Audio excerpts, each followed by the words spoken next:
Bueno, hoy vamos a hablar brevemente, en una breve reflexión sobre lo que está pasando aquí en México, ¿no?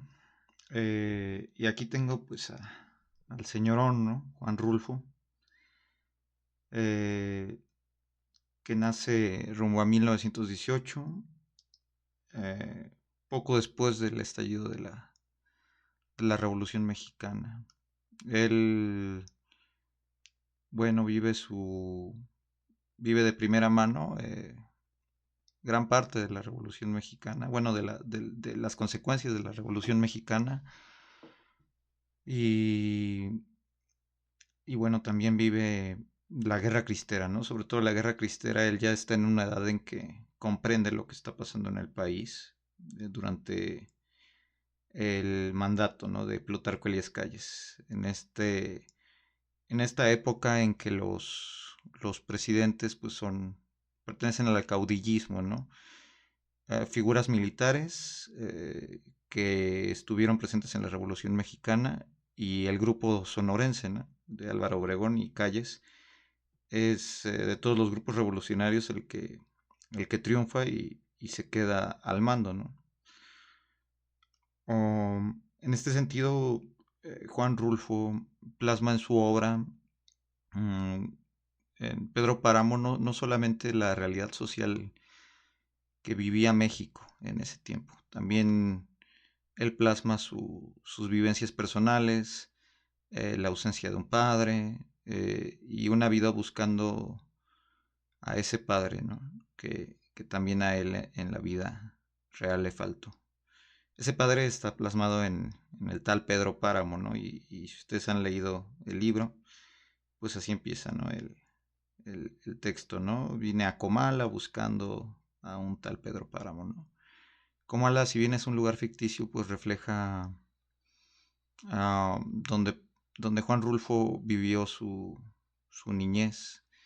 Vivió una niñez rodeada de violencia, porque el país estaba rodeado de violencia.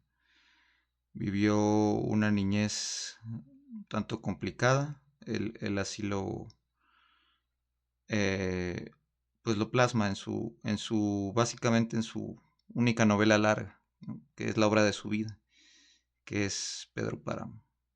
Es una novela muy personal, es una novela que plasma su sentir y el sentir de su país, de un país lleno de sangre, de un país lleno de gente, pues, que ya no está viva. Ah, el protagonista de la novela, Juan Preciado, cuando llega a Comala, se da cuenta que los habitantes ya no están vivos, pero los habitantes no se dan cuenta. Están tan acostumbrados a no estar vivos, a la falta de vida, a la violencia y a la sangre, que ellos no se percatan de que ya no están aquí. Él plasma una realidad de, de hace ya casi 100 años, ¿no? ¿Qué tanto ha cambiado la realidad de México? Desde la revolución para acá. El mundo ha cambiado, uh, el mundo ha cambiado muchísimo. Hubo a partir de ahí dos conflictos mundiales, hubo muchísimos conflictos entre muchísimos países, hubo revoluciones, pasaron muchísimos presidentes aquí en México, desde los mandos militares, que básicamente eran caudillos de la revolución, aún hasta Cárdenas. Manuel Ávila Camacho pues todavía era de carrera militar. Él permite esta transición militar a civil, eh, que ya se concluye con Miguel Alemán Valdés, el primer presidente civil en bastantes años, y a partir de ahí ya no vuelve a haber un presidente militar en México.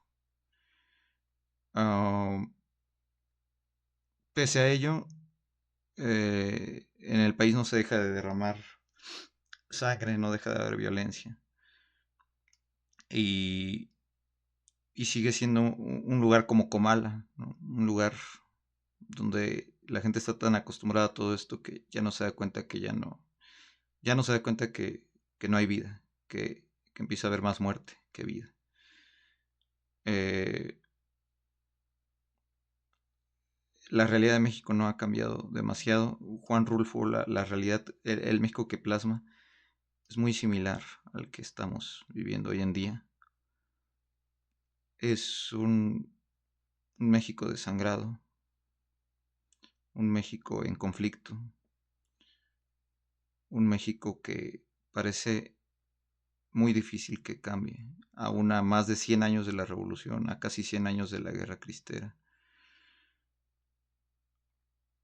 Y esa es la importancia de Pedro Páramo. No es tanto la búsqueda de ese padre que le faltó a Juan Preciado, es la búsqueda de vida, eh, la búsqueda de un lugar sin violencia, de de la tranquilidad que no ha podido tener México en más de 100 años. Eso es lo que nos da Juan Rulfo, ¿no? Por eso es su única novela larga, porque no necesitaba escribir más. Él, él entiende a la perfección la realidad del país y pareciera que entiende que eso no iba a cambiar realmente, ¿no? De fondo. Porque el estilo de vida del bandolerismo, de los grupos, de los distintos grupos revolucionarios, eh, sobre todo en el Bajío, en la zona en que él nació y creció. Justamente él, pues se pueden imaginar de qué estado es, del estado de Jalisco. Así es. Bueno, pues ya ahí dejamos la reflexión. No se necesita decir mucho más, creo que se entiende. Y bueno, ahora no hay mucho más que decir.